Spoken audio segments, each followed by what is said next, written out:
Marcus Wright sat at a polished mahogany table in the upscale restaurant, the soft glow of candlelight flickering against the elegantly set tableware. The air was rich with the aroma of grilled salmon and roasted vegetables, and soft jazz music floated through the air, creating an ambience that should have been relaxing. Instead, Marcus felt a tight knot of apprehension in his stomach. He glanced across the table at his colleague Sarah, who was animatedly discussing a recent case they had been working on together. "And if we can just leverage the precedent set in Morgan versus State, we might have a shot at overturning that ridiculous ruling," Sarah said, her eyes sparkling with conviction.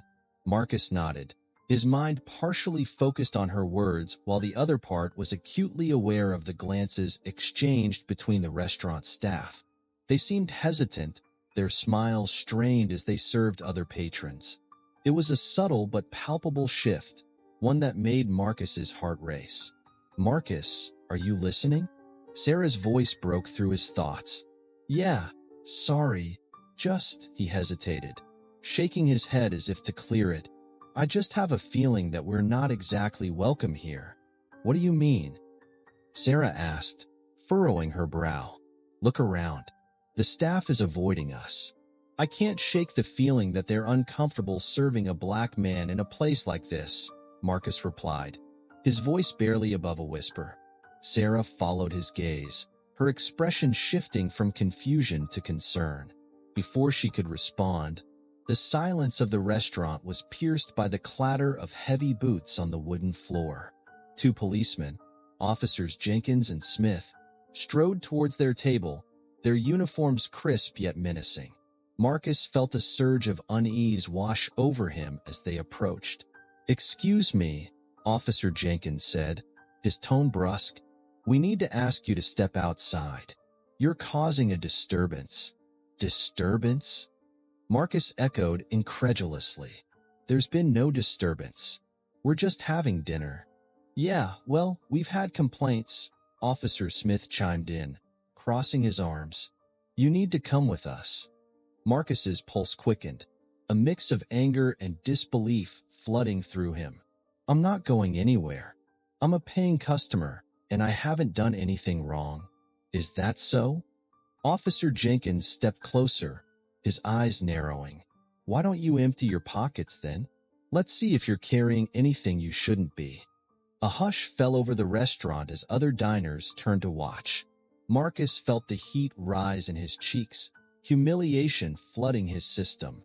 He glanced at Sarah, who looked aghast, her mouth slightly agape. "Is this really necessary?" she interjected, her voice trembling. "You're making a scene." "Just do it," Officer Jenkins barked, his authority palpable. "We're not going to ask you again." With a heavy heart, Marcus stood up, his movements stiff as he reached into his pockets. He pulled out his wallet, keys, and a small notebook, laying them on the table as the eyes of the entire restaurant bore into him. Each item felt like a piece of his dignity slipping away, exposed for all to see. "See? Nothing," he said, trying to mask the tremor in his voice. "Just as I thought," Officer Smith said with a smirk. "You think you can come in here, act like you own the place, and not face the consequences?" "Enough," Sarah shouted, her voice cutting through the tension like a knife. "You're abusing your power. This is unacceptable." The officers turned their attention to her, surprise flickering across their faces.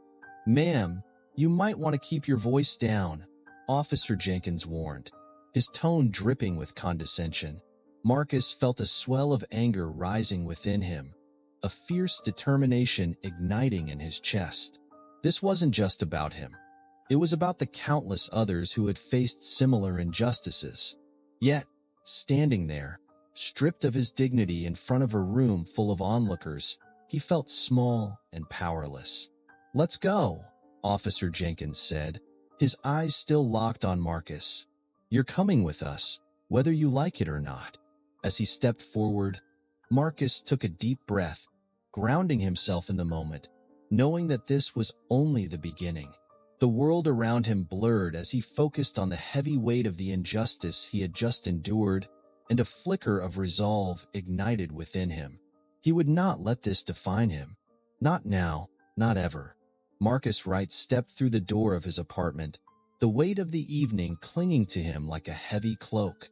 The air inside was thick with the familiar scent of jasmine, a fragrance his sister, Jasmine, had always loved.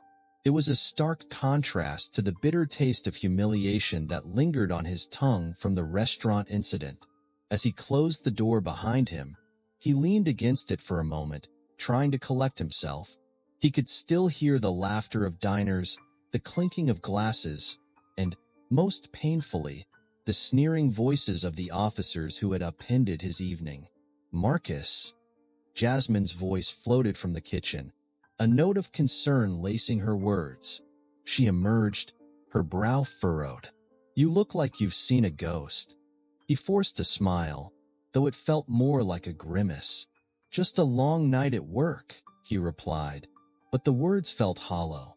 He knew Jasmine could see through his facade. "Come sit down," she urged, gesturing toward the small dining table. "You can tell me about it over some tea." Marcus nodded, grateful for her insistence. He sank into a chair, feeling the cushions envelop him like a warm embrace. Jasmine busied herself with the kettle, her movements fluid and calming. As the steam curled into the air, he took a deep breath, steeling himself for what he needed to share. "Jazz, something happened tonight," he began, his voice barely above a whisper. "I was with Sarah at that new restaurant downtown, and, well, it was awful." Jasmine turned, her expression shifting to one of concern. "What do you mean? What happened?" He recounted the evening, the way the staff had hesitated to serve them, the sudden appearance of officers Jenkins and Smith, and the public humiliation that followed. Each word felt like a stone falling from his mouth, heavy and painful. "They accused me of causing a disturbance, Jasmine, in front of everyone. I had to empty my pockets like I was some common criminal." Jasmine's hands trembled slightly as she placed the steaming cup of tea in front of him. "That's disgusting," she said, her voice rising with indignation. "You didn't do anything wrong. You're a respected attorney. They had no right to treat you like that." "I know," he replied, frustration bubbling beneath the surface. "But it's not just about me. This happens all the time. I felt so powerless." Jasmine sat down across from him, her eyes fierce with determination. "Listen, Marcus, you have to document this. You need to gather evidence. Talk to people who saw what happened. You can't let them get away with this." He looked at her, a flicker of hope igniting in his chest. "You really think that would make a difference?" "Absolutely," she asserted, leaning forward. "You're not just fighting for yourself. You're fighting for everyone who's been treated like this. We have to stand up and be heard." Her words resonated with him, stirring a sense of purpose he hadn't realized he needed. "Okay," he said, nodding slowly. "I'll do it. I'll reach out to local activists and see if they can help." As he spoke, he could feel the tension easing from his shoulders. Jasmine's conviction had ignited something within him, a spark that had been dimmed by the evening's events. They spent the next hour brainstorming how to gather support and evidence, the initial shock of the incident evolving into a plan of action. The following day dawned bright and clear, but Marcus's heart was heavy with the weight of what lay ahead. As he walked through his neighborhood, he was met with a wave of solidarity from those he passed. Neighbors nodded in acknowledgement, friends offered words of encouragement, and even strangers seemed to sense his turmoil. It was as if the entire community was rallying around him. "Marcus," called out Mrs. Jenkins, an elderly woman who lived nearby. "I heard about what happened. I'm so sorry.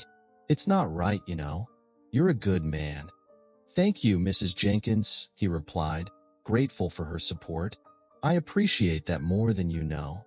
As he continued on his way, he saw a group of young activists gathered at the local park, their voices passionate as they discussed issues of social justice.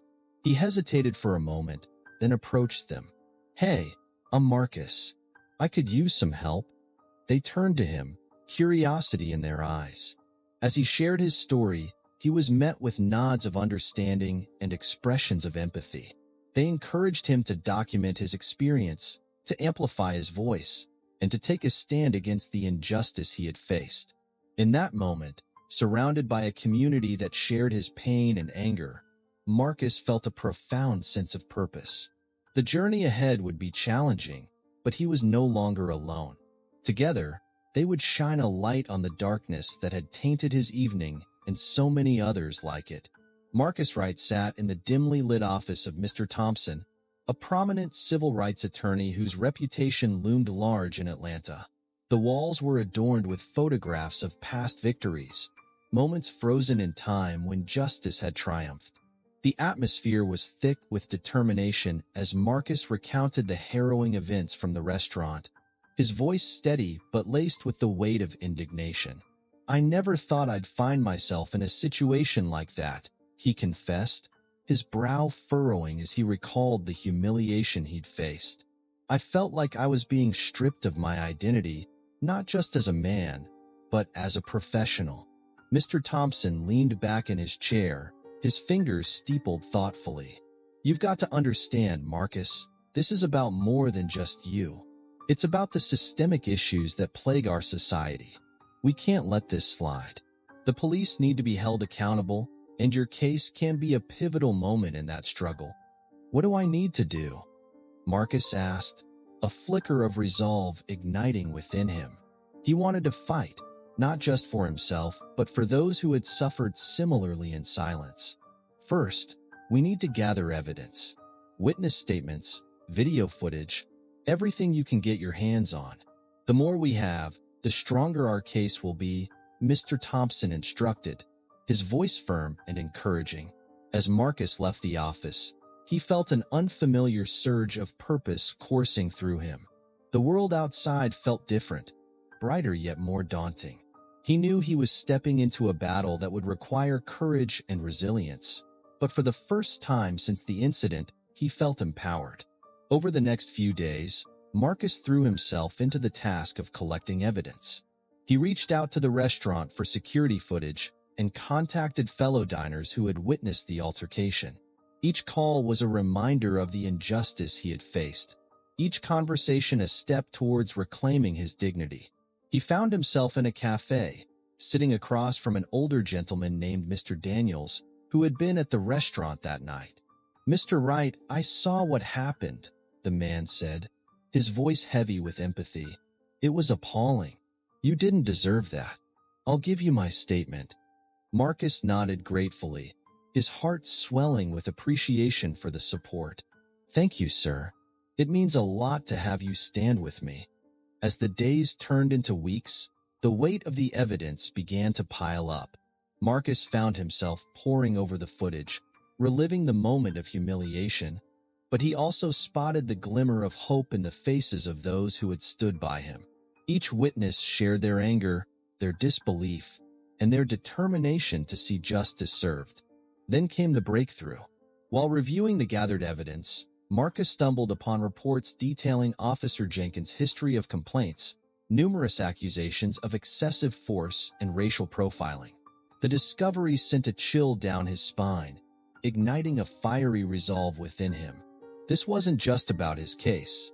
It was about a pattern of abuse that needed to be exposed. "Mr. Thompson, you need to see this," Marcus exclaimed, rushing back to the attorney's office. He laid the documents on the desk, his hands trembling with a mix of excitement and dread. Mr. Thompson scanned the reports, his expression growing grave. "This changes everything. If we can prove that Jenkins has a history of misconduct, it strengthens our case significantly. We're not just fighting for one man's dignity anymore. We're fighting against a culture of racism within the police force." Marcus felt a surge of adrenaline. "Then we have to go all in. I won't stop until there's accountability." "Exactly," Mr. Thompson replied, his voice steady. "We'll prepare for the fight of our lives. You've got the community behind you, and together, we can make a difference." As Marcus left the office that day, the weight of the world felt a little lighter. The path ahead was fraught with challenges, but he no longer felt alone. The community was rallying behind him, and with every witness statement, every piece of evidence, he was not just reclaiming his dignity, he was igniting a movement for justice. He was ready to take a stand, not only for himself but for all those who had faced the same struggles, their voices rising in a chorus of resilience and hope. As the sun dipped below the Atlanta skyline, casting long shadows across the city, tension crackled in the air like static electricity. Marcus Wright stood at the podium, his heart pounding in his chest as he faced a sea of reporters, cameras flashing like lightning in the gathering dusk. The police department had called the press conference in a desperate attempt to discredit his claims, but Marcus was determined to turn the tide in his favor. "Thank you all for being here," he began, his voice steady despite the storm swirling within him. He glanced at the officers standing stiffly behind the police chief, their expressions a mix of arrogance and contempt. "I stand before you today not just as a man wronged, but as a representative of countless individuals who have faced systemic racism and injustice in our community." A murmur spread through the crowd, and Marcus could see the skepticism on some faces, but he pressed on.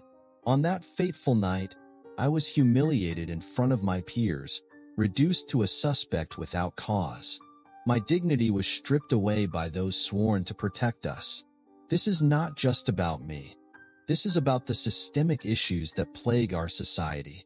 As he spoke, he felt the weight of his family and community behind him. Jasmine's fierce encouragement echoed in his mind, fueling his resolve. He continued, "We need accountability. We need transparency. The actions of Officer Jenkins and Officer Smith do not reflect the values we uphold as a society. They are not just badges. They are human beings who must be held accountable for their actions." A reporter raised her hand, her voice cutting through the tension. "Mr. Wright, do you have evidence to support your claims?" The police chief has stated that the officers acted appropriately during the incident. Marcus took a deep breath, feeling the eyes of the public upon him. "Yes, I do," he replied, pulling out a folder filled with witness statements and security footage screenshots.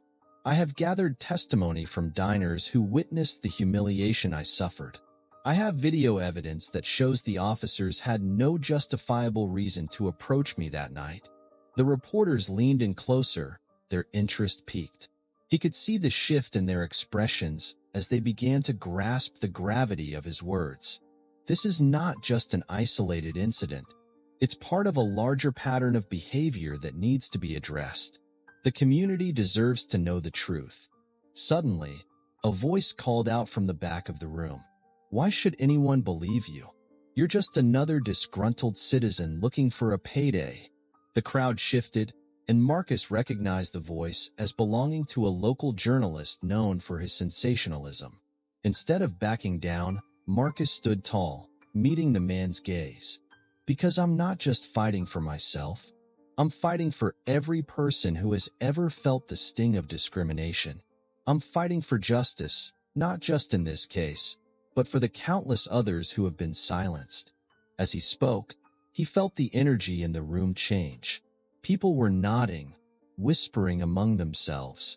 It was as if a spark had ignited a fire of solidarity.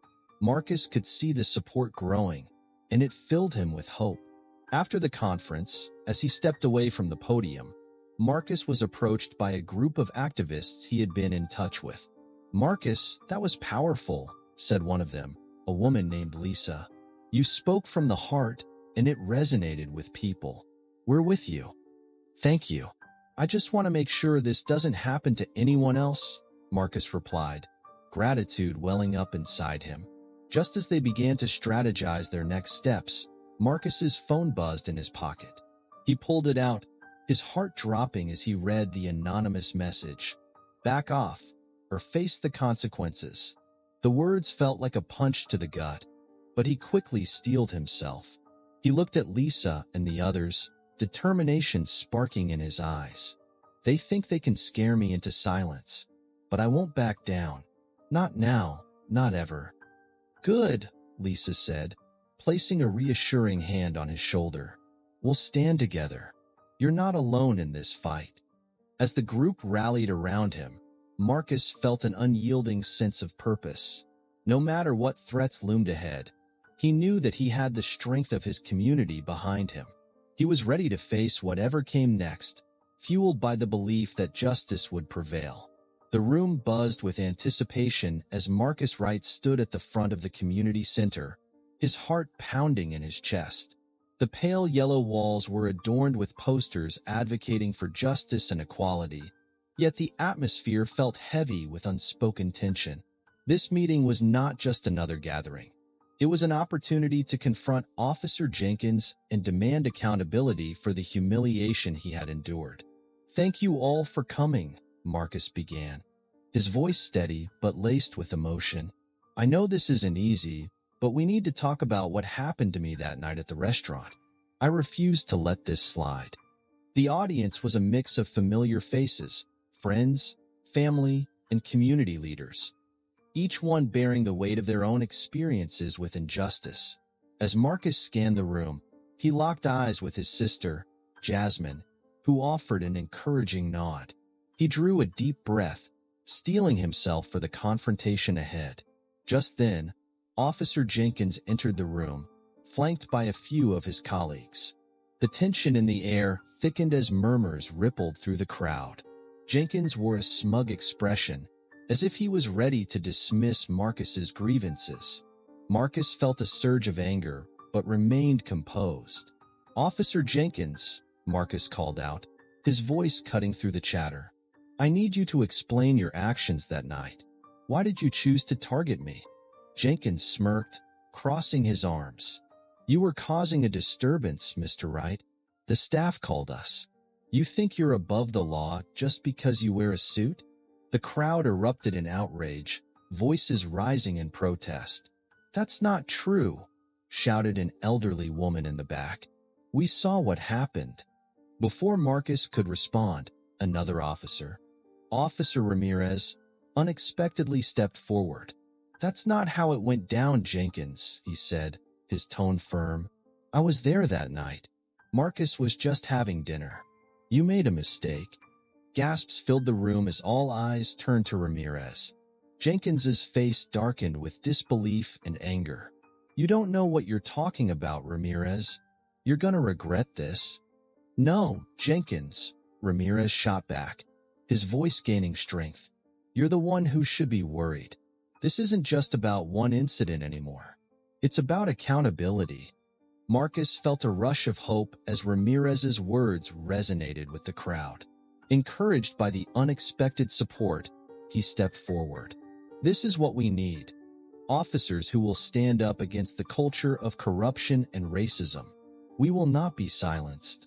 Jenkins's bravado faltered under the weight of the community's scrutiny, and Marcus seized the moment. "If this can happen to me, it can happen to anyone. We must hold these officers accountable, not just for my sake, but for everyone who has faced injustice." The room erupted in applause, the sound reverberating off the walls. Marcus could see the tide turning. News cameras, which had been quietly documenting the meeting, were now focused on the exchange, capturing the pivotal moment that could change everything. As they left the meeting, Marcus felt a renewed sense of purpose. The media was abuzz with reports of Ramirez's statements and the growing public support for his case. "This is just the beginning," Jasmine said, walking beside him. "You have the community behind you now. They won't let this go." "That's the power of truth," Marcus replied, a smile breaking through his earlier tension. "We're not just fighting for me anymore. We're fighting for everyone who has been wronged." The day had shifted something deep within him. With Ramirez's unexpected support and the backing of the community, Marcus felt the tide turning. He was ready to face the challenges ahead, not just as an individual, but as part of a movement toward justice. His phone buzzed with notifications, each one a reminder that his story was gaining momentum, and with it came the possibility of real change. As they walked toward their car, Marcus glanced back at the community center, a place that had transformed from a simple venue into a battleground for justice. The fight was far from over, but for the first time since that fateful night, he felt a glimmer of hope. The tension in the courtroom was palpable as Marcus Wright sat at the plaintiff's table, a mixture of anticipation and anxiety coursing through him. He glanced at Mr. Thompson, who sat beside him, flipping through the pages of their meticulously prepared case. The air was thick with the weight of expectation, not just for Marcus, but for an entire community that had rallied behind him. They were ready for justice, ready for a reckoning. "Your Honor," Mr. Thompson began, his voice steady and authoritative as he addressed the judge. "We are here today to present evidence that not only supports my client's claims, but also exposes a pattern of systemic misconduct within the police department." His words resonated through the courtroom, capturing the attention of everyone present, including the reporters in the back, their notepads poised for the next big story. Marcus felt a surge of determination as he watched the prosecutor call Officer Smith to the stand. The officer's demeanor was rigid, his eyes darting nervously around the room. "Officer Smith," Mr. Thompson began, "can you recount the events of that night at the restaurant?" Yes," Smith stammered, his voice shaky. "We were called to the scene because there was a disturbance. I approached Mr. Wright and—" "Excuse me," Mr. Thompson interrupted, leaning forward. "Is it true that you were the first to accuse Mr. Wright of causing this disturbance without any evidence?" Smith hesitated, the weight of the public scrutiny pressing down on him. "Well, we felt there was something off." "Something off?" Marcus interjected, unable to contain his frustration. "You mean that I was black dining in a predominantly white establishment? That's what you felt was off?" The courtroom murmured, and the judge banged the gavel to restore order. "Mr. Wright, please allow the witness to answer," the judge said. But Marcus's heart raced as he felt the eyes of the gallery on him, a mix of support and disbelief. Before Smith could respond, Mr. Thompson presented video evidence from the restaurant's security cameras. The footage played, showing Marcus and Sarah engaged in conversation, the police officers approaching with hostility. The contrast was stark. There was no disturbance, only a peaceful dinner abruptly interrupted by unwarranted aggression. "Your Honor," Mr. Thompson said, pointing towards the screen, "this footage speaks volumes." "Officer Smith, can you explain how this aligns with your testimony?" Smith's face paled, and he fumbled for words. It was a mistake. I thought." "Thought what?" Mr. Thompson pressed. "That a black man couldn't possibly be dining without causing trouble?" The courtroom erupted in murmurs again, but this time, they were whispers of solidarity for Marcus. It was as if the tide had turned, and he could feel the support swell around him. He exchanged a glance with Jasmine, who sat in the front row, her eyes filled with pride. As the trial progressed, the tension escalated further when Mr. Thompson called Officer Jenkins to the stand. The moment Jenkins walked in, a palpable shift occurred.